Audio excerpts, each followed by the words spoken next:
The girl had only put in 2 drops of eye drops when the person across from her suddenly widened their eyes and stared directly at her. When she turned around, she discovered that everyone was looking at her. The crowd remained silent, their gazes locked onto her. Thinking something must be on her face, she pulled out her phone to check, but there was clearly nothing there. The unwanted attention made her deeply uncomfortable, yet everyone else acted as if nothing had happened. Panic set in, and she fled the classroom. Even people in the hallway cast strange looks her way. She ran down the stairs and out of the building, but every person she encountered seemed to focus their attention on her. When she confronted others about their staring, they insisted they weren't looking at her at all. But when she reached the street, even people taking photos ignored their cameras to stare at her instead. Passers-by completely stopped watching where they were going. Most disturbing of all, when she got home and turned on the TV, even the kissing couple on screen seemed to be looking at her through the screen. Convinced something was seriously wrong, she ventured out the next day only to accidentally collide with a male student. Her eye drops fell to the ground, and he picked them up to return them, seeming like he wanted to say something but held back. That's when she realized this person wasn't staring at her like everyone else. She turned back to find him, and they soon met again in the cafeteria. It turned out he had the same eye drops. He explained that the drops effect was to make other people constantly look at you, but only fellow users remained unaffected by each other's presence. However, the effect only lasted 3 hours, which is why he had set an alarm. He revealed that the staring was actually an illusion. The drops only made users feel like they were being watched when in reality, no one was actually looking at them. The boy had always been someone who lacked presence since childhood.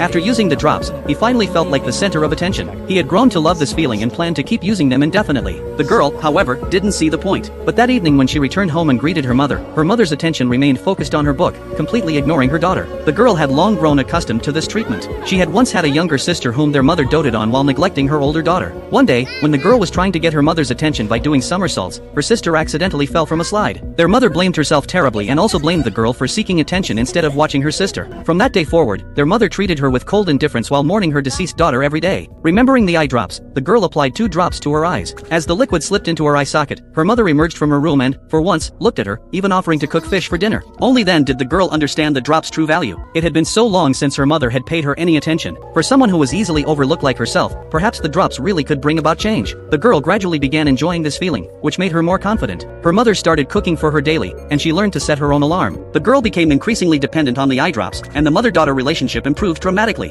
One day, she ran into the boy from before, who frantically pulled her into a classroom. He desperately begged her to give him her eye drops because his own supply had run out and he couldn't buy more of the same brand anywhere. Although the girl had initially been uncomfortable with the drops' effects, she was now completely dependent on them. Upon hearing this, the boy actually dropped to his knees, pleading with her to let him have the drops. Having used them for so long, he could no longer cope with being ignored by others. When she refused, they began arguing. The boy reached to grab them, and they struggled together until she pushed him away, grabbed her bag from the floor, and ran. Fortunately, students at the door held the boy back. That evening, her mother made egg fried rice and caringly asked about her day at school. When her alarm went off, she rushed to find her eye drops, but opening her bag revealed that the glass bottle had shattered during their struggle. She was out of medicine. The girl looked fearfully toward her mother, but surprisingly, her mother continued to look at her. It turned out that her mother's previous neglect hadn't been intentional indifference, but rather because she was consumed by guilt and self-blame over her younger daughter's accident. She believed her older daughter had never forgiven her, and this fear had prevented her from even looking at her child. But over the past few days, seeing her daughter smile at her, their mother finally felt forgiven and spoke the long overdue apology. The girl understood that this time had nothing to do with the eye drops. Her mother's attention wasn't an illusion but genuine reality. She no longer needed the drops' effects. She could finally be herself again, without worrying about others' gazes.